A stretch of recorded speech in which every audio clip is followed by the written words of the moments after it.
नमस्कार दोस्तों, मैं निकेंद्र आपका स्वागत करता हूं अपने YouTube चैनल इग्नू न्यूज़ में, जहां पर आपको मिलेगी टाइम टू टाइम इग्नू से रिलेटेड सारी नोटिफिकेशन। अगर आप हमारे चैनल पर नए हैं तो आप हमारे चैनल को सब्सक्राइब कर लीजिए और बेल आइकन दबाना ना भूलें ताकि हर अपडेट की नोटिफिकेशन आप तक पहुंच सके।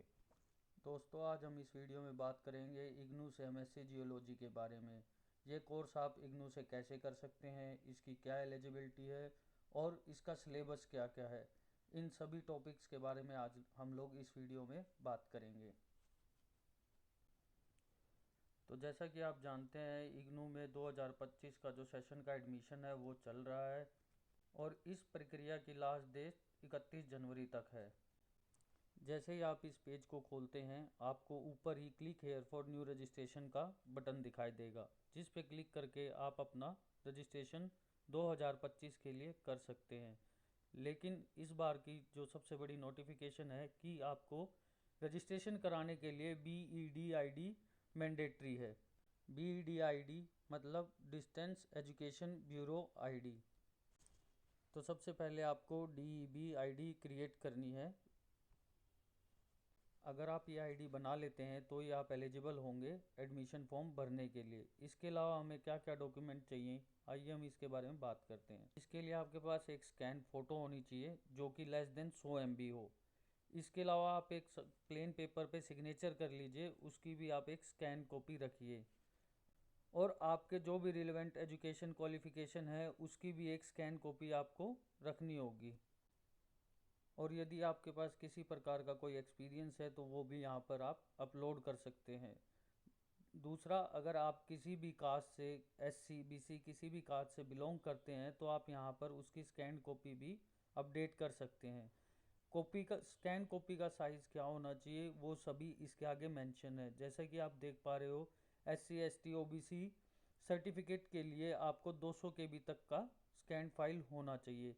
अगर आपका इस फाइल का साइज़ इन सब से बड़ा होगा तो वो अपलोड नहीं हो पाएगा। इसमें जो पेमेंट मोड रहेगा वो पेमेंट मोड आपका ऑनलाइन पेमेंट मोड रहेगा। इसमें कैश द्वारा आप फीस सबमिट नहीं करा सकते। ऑनलाइन पेमेंट मोड के लिए आप क्रेडिट कार्ड, डेबिट कार्ड या नेट बैंकिंग का इस्तेमाल कर सकते हैं। इस तरीके से आप अपना रजिस्ट्रेशन का जो प्रोसेस है उसको कंप्लीट कर सकते हैं, पूरा कर सकते हैं।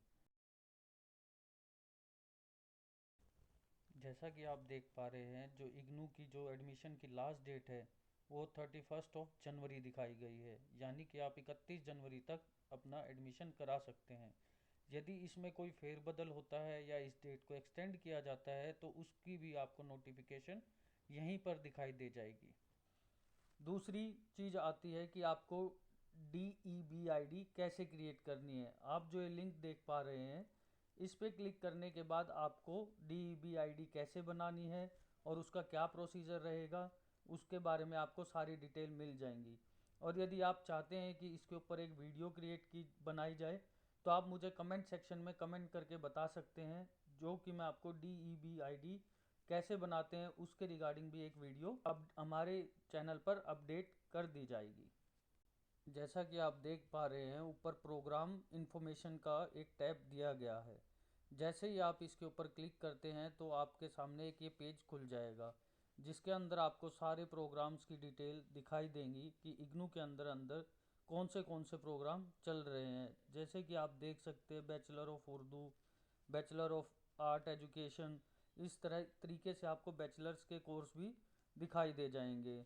अगर आप इसमें थोड़ा सा नीचे आते हैं तो आपको इसमें मास्टर्स के भी कोर्स दिखाई दे जाएंगे और PG डिप्लोमा के भी कोर्स इसी तरीके से इसमें दिखाई दे जाएंगे।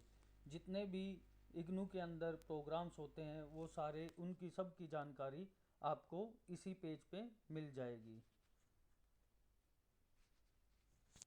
जैसा कि आज की वीडियो में हम MSc जियोलॉजी के कोर्स के बारे में बात कर रहे हैं, जैसे ही हम ऊपर सर्च बार में MSc लिखते हैं तो MSc से रिलेटेड सभी कोर्स आपको दिखाई देंगे। और यहाँ पर थोड़ा सा नीचे आने के बाद आपको बिल्कुल लास्ट में MSc जियोलॉजी का ये कोर्स दिखाई देगा। MSc जियोलॉजी के नीचे आपको एक रीड मोर का बटन दिखाई देगा। जैसे ही आप इसके ऊपर क्लिक करते हैं तो आपके सामने एक पेज खुल जाएगा, जिसके जिसके अंदर आपको MSc जियोलॉजी से रिलेटेड पूरी जानकारी दी जाएगी। जैसा कि आप देख पा रहे हैं कि प्रोग्राम टाइप ये डिग्री रहेगा, ओपन डिस्टेंस लर्निंग मोड इसका रहेगा और 2 साल का इसका टाइम रहेगा। ये सिर्फ इंग्लिश में ही अवेलेबल है इग्नू में। अगर हिंदी में होता तो आपको इंग्लिश के साथ में हिंदी भी लिखा हुआ दिखाई दे जाता। इस कोर्स की जो भी डिस्क्रिप्शन है वो सारी आप यहाँ पे देख पा रहे हैं। जो हैं आप इसको पढ़िएगा ध्यान से। अगर आपको कुछ नहीं समझ में आता तो आप कमेंट बॉक्स में कमेंट करके हमसे पूछ सकते हैं। इसकी क्या क्या स्पेशल फीचर हैं ये भी आपको यहाँ पर बताए गए हैं, ये भी आप पढ़ सकते हैं और देख सकते हैं। अगर फिर भी आपको कोई कन्फ्यूज़न रहती है तो आप हमें कमेंट कर सकते हैं, आपकी पूरी सहायता हमारी टीम द्वारा की जाएगी। जैसे ही आप थोड़ा नीचे आते हैं आप देख पाएंगे कि यहाँ पे कैंडिडेट की क्या क्या एलिजिबिलिटी है, क्या क्या उसके बाद सर्टिफिकेट होने चाहिए, क्या उसकी क्वालिफ़िकेशन होनी चाहिए, ये सब चीज़ें भी आपको यहाँ पर दिखाई दे जाएंगी।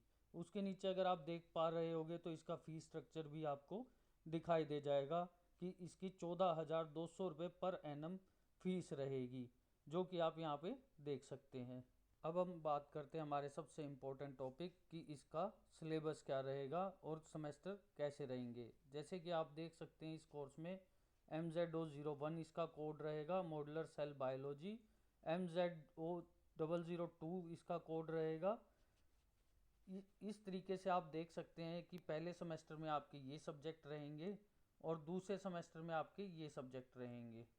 दूसरा आप देख पा रहे होंगे आपके फर्स्ट ईयर में 2 लैब हैं, लैब कोर्स 1 और ये नीचे आप देख पा रहे होंगे लैब कोर्स 2। तो पहले साल में आपकी 2 लैब रहेंगी और आप सभी स्टूडेंट को इस बारे में पता होगा कि आप किसी सेमेस्टर में लैब में फेल हो जाते हैं तो आपकी कंपार्टमेंट दी जाती है। तो लैब का जो सब्जेक्ट है वो आपका सबसे ज़्यादा मैंडेटरी रहेगा और लैब को कंप्लीट करने के लिए उसमें आपकी 75% अटेंडेंस भी मैंडेटरी रहेगी। तो मैं आपको सजेस्ट करूंगा कि आप लैब की अपनी 75% अटेंडेंस ज़रूर कंप्लीट करें, क्योंकि अगर हम थ्योरी सेक्शन में अपनी अटेंडेंस शॉर्ट रखते हैं तो उसमें चलता है, पर लैब में अगर आपकी अटेंडेंस शॉर्ट होती है तो उसमें आपको दिक्कत आ सकती है। जैसे ही आप फर्स्ट ईयर को कंप्लीट कर लेते हैं तो आपको पीजी डिप्लोमा मिल जाएगा जियोलॉजी का एंड बायोटेक्नोलॉजी का। अगर आप 1 साल बाद कोर्स नहीं करना चाहते तो इसमें आपका पैसा वेस्ट नहीं जाएगा, आपको 1 साल के बदले ये पीजी डिप्लोमा इग्नू की तरफ से दिया जाएगा। जैसे ही आप फर्स्ट ईयर कंप्लीट कर लेते हैं उसके बाद आपके ये सब्जेक्ट आपको दिखाई देंगे थर्ड सेमेस्टर के लिए। इसके अंदर भी आपकी एक लैब रहेगी, लैब 3 के नाम से आपकी एक लैब रहेगी, इसमें भी 75% अटेंडेंस मैंडेटरी रहेगी। ये आपके फोर्थ सेमेस्टर के सब्जेक्ट रहेंगे जिसमें भी आपकी लैब 4 होगी, जिसमें भी 75% अटेंडेंस मैंडेटरी रहेगी। लैब के साथ आपको इसमें एक प्रोजेक्ट भी दिया गया है। इस सेकेंड ईयर में आपको 2 लैब और एक प्रोजेक्ट करना होगा और जैसे ही आप इस पूरे कोर्स को कंप्लीट कर लेते हैं तो आपको IGNOU master of science in geology का डिग्री प्रदान करेगा। इस कोर्स को पूरा करने के लिए आपको 2 साल का समय दिया जाता है। अगर आप इसको 2 साल में पूरा कर लेते हैं तो यह आपके लिए बहुत ही अच्छा माना जाता है, अन्यथा आप इसको 4 साल में भी पूरा कर सकते हैं। ये थी आपको एमएससी जियोलॉजी की पूरी जानकारी। अगर इसके अलावा भी आपकी कुछ क्वेरीज हैं तो आप हमारे कमेंट सेक्शन में कमेंट करके हमसे पूछ सकते हैं। हमारे चैनल इग्नू न्यूज़ को सब्सक्राइब करना ना भूलें और हमारे साथ इग्नू के लेटेस्ट अपडेट के लिए बने रहें। धन्यवाद।